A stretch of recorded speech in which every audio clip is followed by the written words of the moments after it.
Los equipos de CONCACAF durante los más de 16 años en los que participaron en las competencias de CONMEBOL dejaron todo tipo de actuaciones, algunas para aplaudir y otras horripilantes como para llevarse las manos a la cabeza. En este video prestaremos especial atención a estas últimas, donde recordaremos los 8 peores equipos que pasaron tanto por la Copa Libertadores como por la Copa Sudamericana. Descúbrelos a continuación aquí en Palabra de Gol.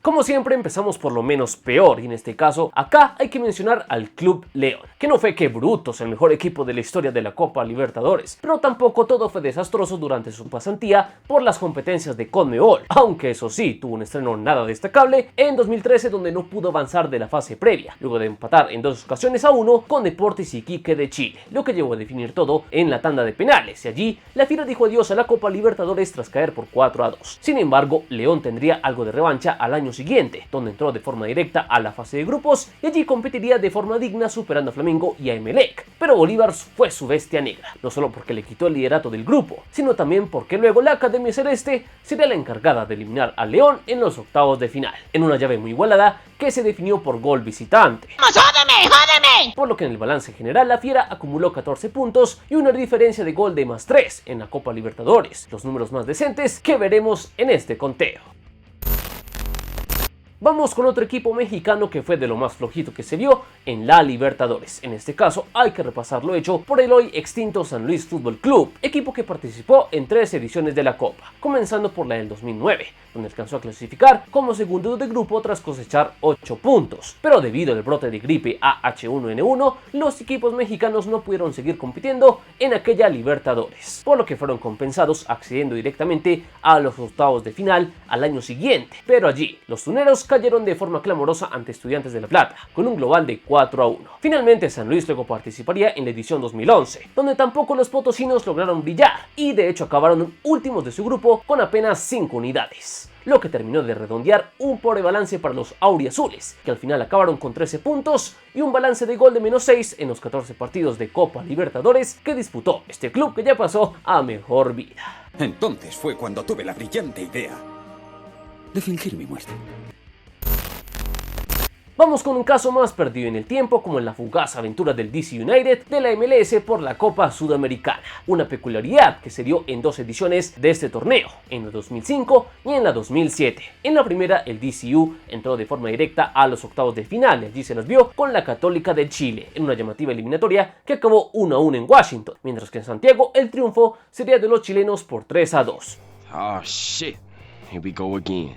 Luego en la Sudamericana del 2007 los Black and Red volvieron por más castigo y allí también en los octavos de final solo pudieron medirse con un rival más cercano y familiar como las Chivas Rayadas de Guadalajara, oponente al que derrotaron en casa por 2-1, pero ese gol de visitante fue vital para la eventual clasificación del rebaño sagrado, que ganó por 1-0 en México, lo que significó el final de la aventura del DCU por la Copa Sudamericana, donde acabó con un pobre balance de 4 puntos y una diferencia de gol de -1.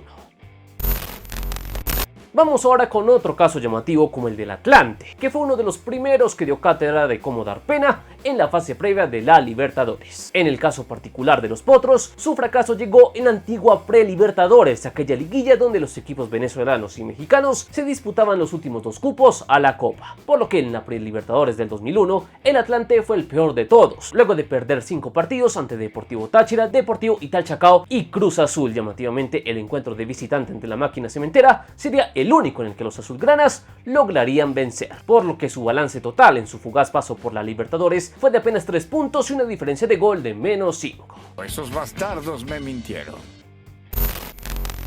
Conforme avanzamos, las actuaciones van empeorando y por eso ahora toca recordar la fugaz pasantía del Puebla por la Copa Libertadores, club que solo tuvo la posibilidad de disputar la fase previa de la edición 2016, donde para su mala fortuna quedó emparejado con un grande del fútbol argentino como Racing. ¡Ya valió madres! Por lo que a la franja le tocó resignarse a una actuación digna que se limitó a un empate a 2 en México y una derrota por la mínima en Argentina. Lo único que dejó Puebla en su efímero paso por la Libertadores, donde acabó con un escaso balance de apenas 1 punto y una diferencia de gol de -1. Seguimos bajando y los equipos se van haciendo cada vez más bizarros. Pues ahora tenemos que recordar la espléndida actuación de Estudiantes Tecos en la Copa Libertadores del 2010. El desastre ocurrió en la fase preliminar de aquella edición, donde los estudiantes, dentro de todo, no tuvieron la peor de las suertes en el emparejamiento, pues se las tuvieron que ver con Juan Aurich de Perú. Sin embargo, el problema definitivamente fue el nivel de los tecaltecos, que perdieron ambos partidos ante los de Chiclayo, así es, tal y como lo oyen. Perdieron 2 veces ante un club peruano, primero por 2-0 en Perú y luego por 2-1 en Guadalajara. No te golpees tú solo, no te golpees tú solo, no te golpees. Un rendimiento fatal para Tecos, que se ganó un lugar entre los peores de toda la historia del torneo, acabando con 0 puntos y una diferencia de gol de -3.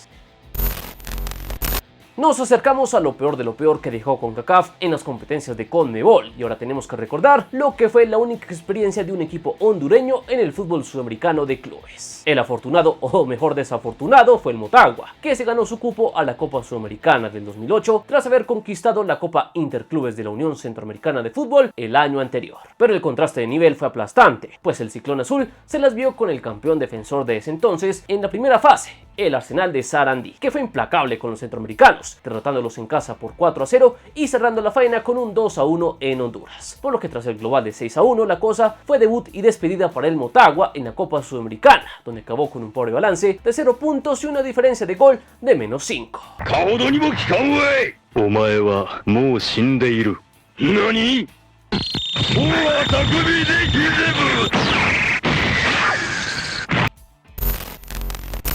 Pero luego de repasar actuaciones desastrosas al alcance de muy pocos, todavía hay una que es insuperable y que con todos los honores se merece el primer lugar en este conteo. El responsable de la catástrofe que reviviremos a continuación es del Alajuelense de Costa Rica. Para repasar el caos de los manudos hay que ir a la Copa Sudamericana del 2006, competencia a la que los rojinegros accedieron de buenas a primeras a los octavos de final tras haberse consagrado en la Copa Interclubes de la UNCAF del 2005. Sin embargo, en la llave que disputaron ante Colo-Colo, el semblante del alajuelense fue de todo menos el de un equipo campeón, pues en un auténtico baile los ticos fueron humillados por el cacique tanto en casa como de visitante. Tú destruiste lo que más amaba. Ni siquiera sé quién eres. Ya que en Alajuela cayeron por 4-0 y días después en Santiago la masacre se saldaría con un 7-2 para cerrar la llave con un lapidario global de 11-2, todo un despropósito que sí fue real y que dejó al alajuelense con el peor registro que se recuerde de un equipo de CONCACAF en Sudamérica, ya que aparte de los 0 puntos resalta sobre todo esa brutal diferencia de gol que fue de -9.